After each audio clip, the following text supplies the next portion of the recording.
चलो तो आज हम सभी पढ़ने जा रहे हैं क्लास 8 में डाइजेस्टिव सिस्टम किसका एंट्री होता है पाचन तंत्र। इसको हम लोग 1 से 2 मिनट पूरा कवर करने का प्रयास करेंगे। सबसे पहले नोज, तो नाक से हम लोग फिर वायु जाती है, हम लोग सांस लेते हैं, हम लोग ऑक्सीजन, कार्बन डाइऑक्साइड, ऑक्सीजन तक जा रही होती है। दूसरा माउथ, तो जब भी हम लोग का पहला क्वेश्चन पूछा जाता है कि हम लोग का पाचन शुरू कहाँ से होता है, तो पाचन क्रिया का पहली शुरुआत होता है मुंह से, क्योंकि मुंह में जब हम लोग कुछ डालते हैं तो वहीं से पाचन क्रिया शुरू हो जाती है। तो एक प्रश्न आप लोग का इसमें पता बन सकता है कि पाचन क्रिया की शुरुआत कहाँ से होती है, तो मुंह से होती है। मुंह के बाद में वो आ जाती है कहाँ पे, ईसोफेगस, उसकी हिंदी होती है वेसिका। तो वेसिका में क्या होता है, इसका क्या काम होता है, वेसिका भोजन को या तरल पदार्थ को अपने पास से लेकर पेट तक पहुंचाता है। तो इसको हम लोग देख सकते हैं कि भोजन या तरल पदार्थ, भोजन या तरल पदार्थ तो क्या करती है, ये मुख से पेट तक पहुंचाना, मुख से पेट तक पहुंचाना, ये हो गया इसका काम। उसके बाद हम लोग और आते हैं, इसकी प्रक्रिया यहाँ पर होती है, वो संकुचन का काम कर रहा होता है, पेरिस्टाल्सिस मूवमेंट कर रहा होता है। फिर यहाँ पर दोबारा लिखा हुआ है आमाशय, इसको लिख सकते हैं स्टोमक। आमाशय का क्या काम होता है, ये भोजन को अस्थायी रूप से संग्रहित करता है और उसको पीस कर आगे भेजता है पाचन के लिए। तो अस्थायी संग्रहण, इसका भोजन का अस्थायी संग्रहण होता है।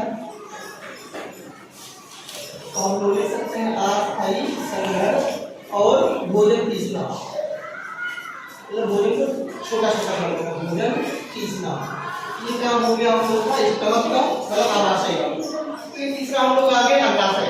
अग्नाशय का क्या काम होता है, जैसे किसी को डायबिटीज हो जाता है, कहते हैं शुगर की बीमारी हो गई है, तो उसके अंदर पैंक्रियाज का काम करना बंद कर देता है, तो उसको समस्या होती है। इसका मतलब ये रक्त शर्करा का नियंत्रण करता है, रक्त शर्करा का नियंत्रण, रक्त शर्करा का नियंत्रण, क्योंकि ये इंसुलिन सिक्रीट कर रहा होता है, जिससे फायदा होता है रक्त शर्करा को कंट्रोल करने में। फिर हम लोग इधर थोड़ा देख लेते हैं लीवर। तो लीवर का तो हमारे बहुत सारे काम आ जाएगा, जैसे चयापचय। तो चयापचय में क्या होता है, भोजन हम लोग कर रहे होते हैं, वो पच जाए और उससे हम लोग को एनर्जी मिल रही हो, ऊर्जा मिल रही हो, इसका प्रयोग किया जाए, मतलब ये ऊर्जा का भंडारण भी करता है। दूसरा काम हो गया इसको ऊर्जा भंडारण। और एक हम लोग और कर लेंगे, इसका तीसरा हो जाएगा कि इसमें पाचन में सहायक, तो पाचन में सहायक है, पाचन में सहायक तो सारे के सारे हैं, लेकिन इसका अपने आप एक नहीं होता है। तो यहाँ पर लिखा हुआ है गॉलब्लैडर, हिंदी लिखिए पित्ताशय।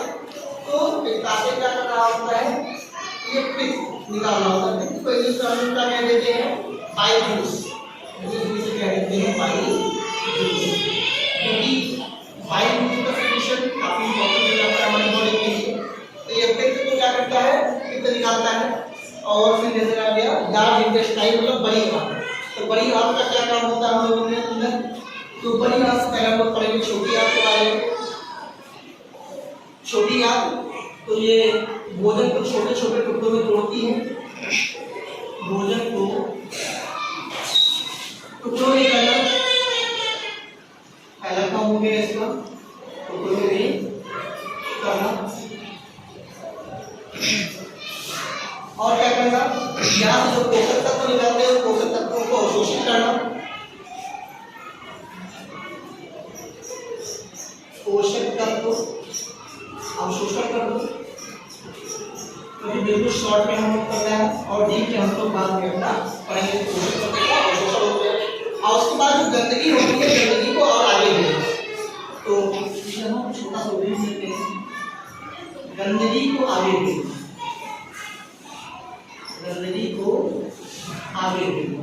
तो हम लोग इस सरल भाषा में कह सकते हैं कि हम लोग का जो पाचन क्रिया होता है, उसका मुख्य कार्य किसके अंदर होता है, छोटी आंत के अंदर होता है। फिर आ गया बड़ी आंत के, तो छोटी आंत के बाद जब बड़ी आंत ऊंची आती है, तो वहां पे क्या काम होता है, जो जल बचे होते हैं, मतलब पानी, जल और कुछ लवण यहाँ पे हो जाएगा, मतलब से नमक वगैरह जो बॉडी में स्वेट के रूप में निकल रहा होता है, जल और कुछ लवण को अवशोषित करना, जल और कुछ लवण को अवशोषित करना। और उसके बाद जितनी भी गंदगी होती है सारी गंदगी यहाँ से फिर बाहर निकल रही होती है। यहाँ से बाहर निकल के फिर कहा जाए कि मलाशय के पास में, तो मलाशय का नाम ही आ गया है मल, मल इस गंदगी, तो मल का भंडारण करना या मल एकत्रित करना, मल के एकत्रित करता है। और उसके बाद में फिर देख लिया जाता है इसके पास में गुदा के पास में। और गुदा क्या होता है, ये यहाँ से जो गंदगी होती है वो शरीर के बाहर निकाल दी जाती है। तो यहाँ से रिमूवल ऑफ वेस्ट, गंदगी को बाहर निकालना, गंदगी को बाहर निकालना। और इसके साथ में हम लोग समाप्त हो। Take care.